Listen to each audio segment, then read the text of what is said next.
Well, good morning, and thank you for attending our third session of Tax 101, Paths to Tax Modernization. And today we're going to talk about these. We've talked earlier about the Nebraska tax system and conceptually some things on the tax system. But we're going to talk today a little bit. How do we focus on tax modernization and how do we get there? So strap in. We're going to go pretty fast through a bunch of things. If you have questions, please put them in the chat box, and we'll talk about those at the end. But I'm going to try to take us through, and I'm going to start us with just a quick refresher of things we've talked about before. Just again to level set everybody, our general fund dollars that we get at the state level, and these are not all our entire budget, but this is what we tax and bring to our general fund, is primarily made up of individual income taxes, sales taxes, and corporate income taxes. There are some other miscellaneous taxes, but primarily these three pieces, with the largest piece being individual income taxes. Over $4 billion of taxes come into the state, but not all taxes come into the state. And as we talked about in a prior session, we have a state that's very much historically been structured and organized around the concept of local control, and that's been a hallmark in this state for a long time. We have about half of our taxes in this state, mainly income taxes and sales taxes, that come to the state level, but at the local level, we've got essentially roughly an equal amount, a little over 4 billion again, of property taxes that are really dictated by local and county spending budgets, and of a wide variety of taxing entities or entities whose budgets create our local property taxes. 395 townships, 17 educational service units, 410 fire districts, 23 resource districts, 613 miscellaneous government or quasi-government entities, 6 community colleges, 529 cities and villages, 93 counties, and 245 school districts in the state. When you add up all those bars, with the largest being the school districts, you come up with a little over 4 billion of taxes at the local level as well. So you can almost think of taxes in this state as being about 50-50 between the state level taxes and the local level taxes. And we'll talk about that. Then at the state level, we turn back essentially over the years, and we've turned back more and more into state aid to local governments. So when you add up the state aid to local governments with the local property taxes, what you find is the bulk of our taxes are going to local spending, which is culturally where the state's always been. The dilemma here is that as the state has continued to provide more and more state aid, local control over budgets is not surprisingly going to be reduced over time, and it continues to become an issue for our future. With, let's take TIOSA as an example, which is the biggest state aid number. As the state is now over $1 billion of state aid to education, which may be the right policy answer. The question is then how many bells and whistles does the state put on that funding, and if this number gets bigger, how much local control is there over school budgets? I think you'd get a divergent opinion depending on who you're talking to in the state of how much that's already shifted to state controls and how many bells and whistles are involved. But this notion of local control in our state is ultimately eroding over time as we have more and more state aid. Probably with that as sort of a refresher of where we're coming from. The question is, we've got about 23 more minutes here to talk about tax modernization and the current discussions, which are quite good around, is it time to modernize our tax code, which is at best, I would say, a 1960s tax code built for a different era. I could argue it's not even a 1960s tax code, and we'll get into some of that. But what's the business case that we need to take a look at our tax code and potentially as a state start with a clean sheet of paper and rewrite our tax code? And I think there's a number of reasons that you could clearly put up for why it's time to do that. First of all, we've got this long history of efforts to obtain property tax relief, or from the business community tax incentives, or from the education community, more spending on education. In many respects, since the origination of the sales tax, which was clearly intended to help solve property tax issues at the time, we've had this debate in the state, and it's sort of been the center of the debate now for decades of property tax versus education. And let's just call it for what it is. One in which that I don't think either the ag community or residential owners or farmers or educators have come out on the winning side of that. I think clearly, if you talk to farmers and ranchers or residential owners or business owners of real property, they would say for all the property tax relief efforts we've had over the last 30 or 40 years, we're not where we're at now. And I credit the governor for continuing to press on these issues. But we're not making the progress that people want to make. On the education side, I think on the education side, people would say that's also not been a particular win. Clearly, educators that I talk to and school systems that I talk to still feel they have much more significant needs, that there's all sorts of demands on education that didn't exist 20 or 30 years ago. And when you look at education results, we're not as a state quite where we want to be. We're not listed in the top 10 by the U.S. Department of Education in terms of the education report card. Interestingly enough, I was taking a look at this morning in terms of education, and one of the comments that we in the reports on education is you take a look at the top 10 states that get the highest rates, let's say in 8th grade reading scores. And it includes places like Utah and Idaho and Colorado and other states. And out of that top 10, it's noted that 50% of those states with the highest education levels are states with the highest median incomes, basically the states with the fastest growing economies. And ultimately, what we find both in terms of property tax relief and education is the answer on both sides is really economic growth. Is states that do well in terms of economic growth have the greatest capability, not surprisingly, to offer property tax relief. They also have the greatest opportunity, not surprisingly, to create great education results. Now, Nebraska has great schools, no, don't get me wrong, but to really be in that elite level of education results and or property tax relief, economic growth is ultimately the answer. When you look at our tax code right now, it's built upon a 100-year history of sources of wealth and income in the state, because let's face it, for the most part, you're taxing either wealth, income, or consumption in most state tax systems. In the case of wealth, in the early 1900s, wealth was clearly evidenced by how much land you owned. My great-grandfather came from Iowa, and my grandfather settled here, had 200 and some acres. That did not make him wealthy, but that was core to the family income and the family wealth. And I remember my dad talking about my grandfather, all he wanted was his kids to have 75 acres. Wealth and land went together in those days. Today, Warren Buffett, probably doesn't have a house that is any more valuable than mine. I mean, credit to him for the conservative life he leads in that regard. And I have just, a 3-bedroom ranch. Wealth is no longer attached to how much land you own, and yet that's sort of the substance of our wealth tax. On the income side, the same way. Income used to be derived primarily from the sale of tangible goods, not from services. That's moving quickly, and in the service industry, not necessarily from personal services, but from intangible software, applications, other types of intangible technology services. All that change in our tax code still really built around at least the economy we had in the 1950s. At least it deserves a look. Our demographic challenges in the 2020s are also force a look.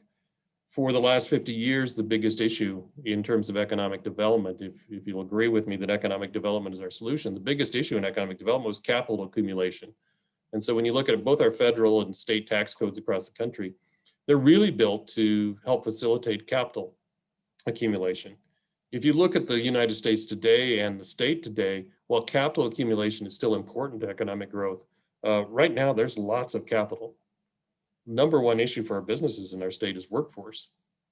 And we've really never had tax codes that from a policy standpoint were particularly focused on people training workforce, because historically we've had more workforce than we had jobs. Now in the last 5 to 10 years, it's flipped. And I would say workforce is the issue. And so do we need to develop tax codes that are more capable of attracting and developing workforce? Clearly in the post-pandemic era, we have some real opportunities to bring manufacturing back to the United States and develop our rural economies. That needs to be considered in the context of tax modernization. And then frankly, from a pure state competitive standpoint, Nebraska is not competitive in terms of rates. And certainly we had this debate in the legislature this week. We've got more work to do in terms of having people clearly understand that our tax rates are sort of our opening bid in terms of our competitiveness to attract jobs and people. We do need to rebalance the three-legged stool of income taxes, sales taxes, and property taxes. But we also have to understand that, as noted in the blueprint report, that an area of particular growth in the economy, and certainly from our productivity standpoint, is Nebraska's lagging a bit in innovation and startups. And our tax code has to reflect the need to drive more innovation and startups. So I think there's a whole bunch of reasons why it's worthwhile for the state to take a hard look at maybe a clean sheet modernization of our tax code. When you look at states that do have the fastest growing economies, not surprisingly, many of them are either no tax states or states that have in the recent 5 to 10 years really taken action to do some of this tax modernization. Utah is a great example of that. Right now, many of the fastest growing cities in the country are in Utah.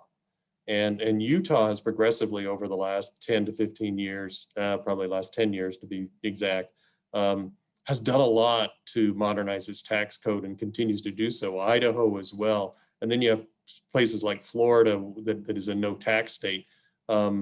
These are the fastest growing economies, again, with the greatest ability to solve this property tax and education issue over time because of the growth. We are growing well, but we're not in that sort of ranking yet of being in the top 10.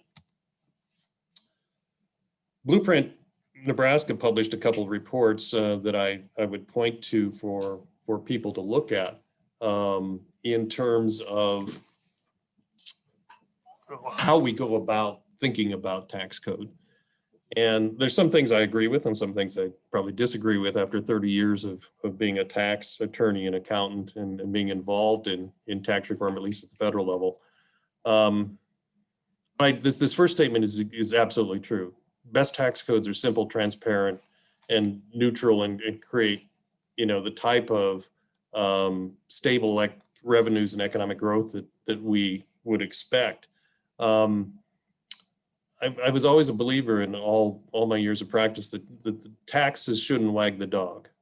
That ultimately, free market principles end up creating the most revenues for the state and the most economic growth. And that became very clear to me years ago when I had the opportunity to work with Congressman Dobb on the 86 Tax Act, Reagan's Tax Act at a federal level.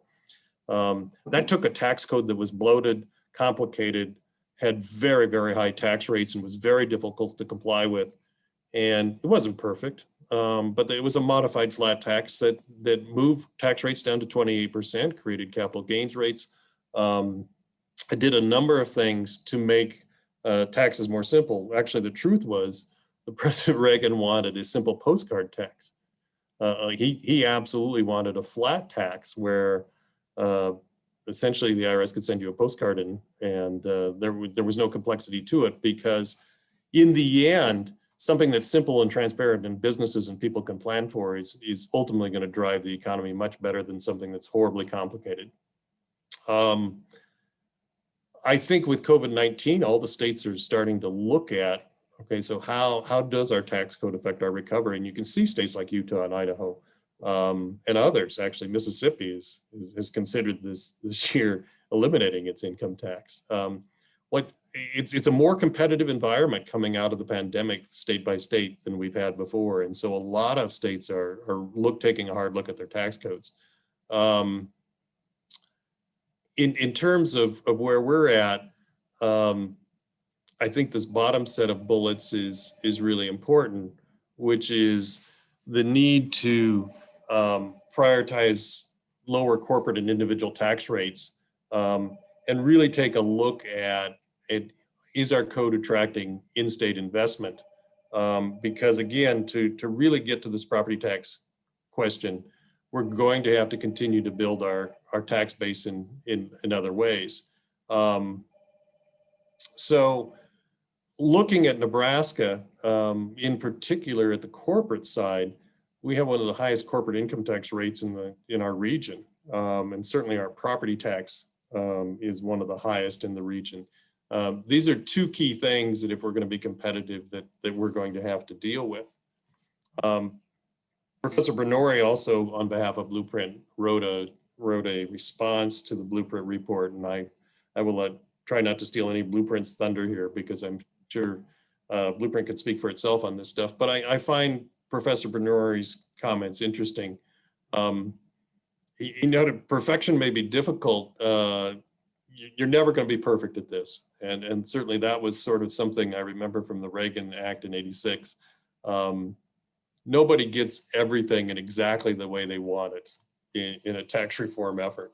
And I suspect that if Nebraska really hopefully does undergo this tax modernization effort next year, that it won't be perfect, but it can be a lot better. And I think it will allow us, to the third bullet, and I heard Senator Linehan talk a lot about this on the floor this week, that clearly by going to a flat or lower rate system, it would not require the same amount of tax incentive efforts for that tax system to work. Bernori talks about two fundamental sales tax principles. There's a lot of talk about eliminating exemptions, and I assume that a number of people chimed in on the Zoom call this morning to see if I would say anything about which exemptions we should get rid of, because that will be part of the discussion. I'm not going to go there, but what I would say is that generally sales taxes should fall on personal consumption if we're taxing consumption, and shouldn't fall on business purchases and particularly business inputs. And the simplicity there is whenever you have a system, and this is true with VAT systems in Europe and anywhere else, if the system simply charges a sales tax for each component that you put into a manufactured product, and then you charge sales tax again on the manufactured product, you're actually double taxing every piece of that. And you make those manufacturers uncompetitive and they go elsewhere. And that's true in generally in the business, that you can tax the final goods, but you shouldn't pyramid taxes by taxing each component. You also shouldn't tax transactions twice, and we'll talk about that in a bit. And then the last, what we all know, is if you have heavy income tax rates, you're going to have greater outstate migration. And the states that have lower taxes have greater migration inward. And as I said, at least for the next decade, when you look at the demographics of Nebraska, and it's the baby boomer wave 2 generations later, we have a shortage of workforce and a shortage of young people right now, based just on in-state demographics. So we're going to have to be very, very, very much in tune of attracting young people, particularly 18 to 34-year-olds, to this state, and the tax code should be part of that. So when we think about that, if we were really to go with a clean sheet of paper in this state and take a look, again, you look at how do we tax wealth, how do we tax income, how do we tax consumption, and then these excise and use taxes. And we haven't talked about that, but there's a number of areas where we tax based on use. And I would say roads and certainly gas taxes are sort of an example of that. But when we talk about wealth and income and consumption, we've got to be very clear about how we define what is wealth and what is income and what is consumption. Generally, as I noted before, simpler is better. Driving to lower rates is better, and not trying to make things complex to comply with. In terms of the question of one versus the other, when you look at other states, there's generally a pretty good balance between wealth, income, and consumption, although in most states, the piece that's increasing the fastest is consumption, because consumption, which is usually a sales tax, I guess always a sales tax in the United States.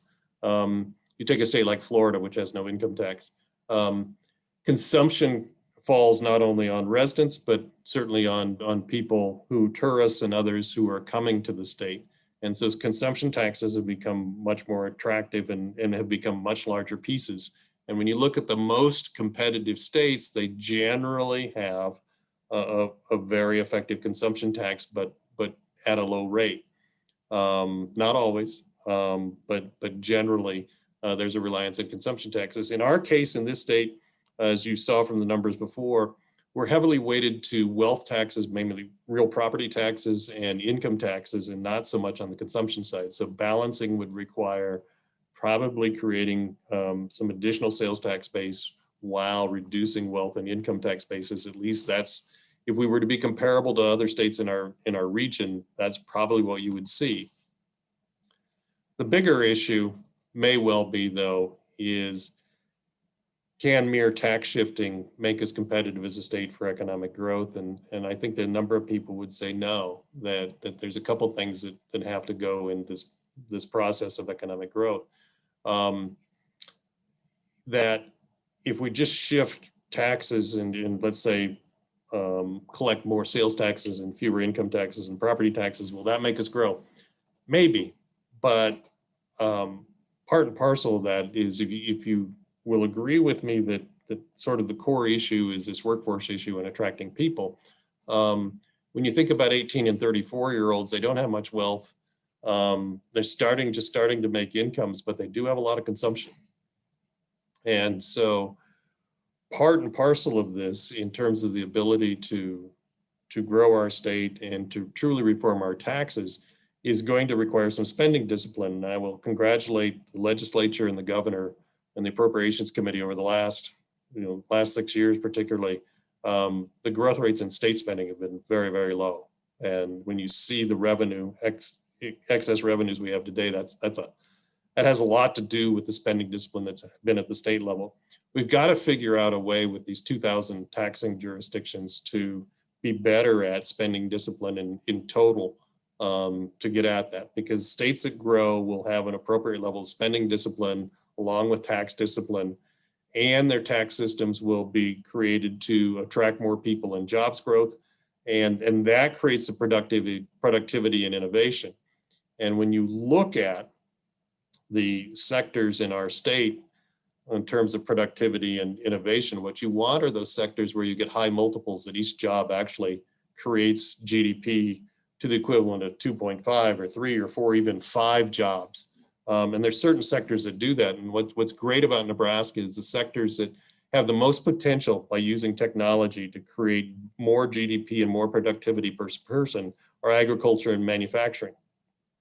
Unfortunately, one of the charts that out of the blueprint report that never got much notice, but it caught my eye, was there's a chart in the blueprint report around GDP by sector. And what is our largest sector? And I think most people would say agriculture. And in some respects, agriculture absolutely is our largest business sector. Manufacturing, though, in some respects is higher, in some respects it's smaller.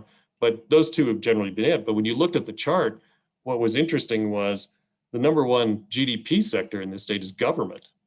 And that is a big part of the state's spending. Government jobs tend not to have the same multiplier as private sector jobs, and it goes to the spending discipline issue.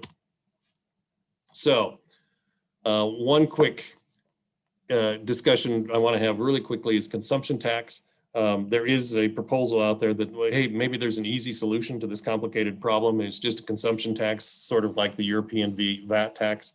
where we only tax consumption, we get rid of all our other taxes, and maybe we have a 10 or 15 or 20% consumption tax number, depending on which numbers you believe. Wouldn't this be great?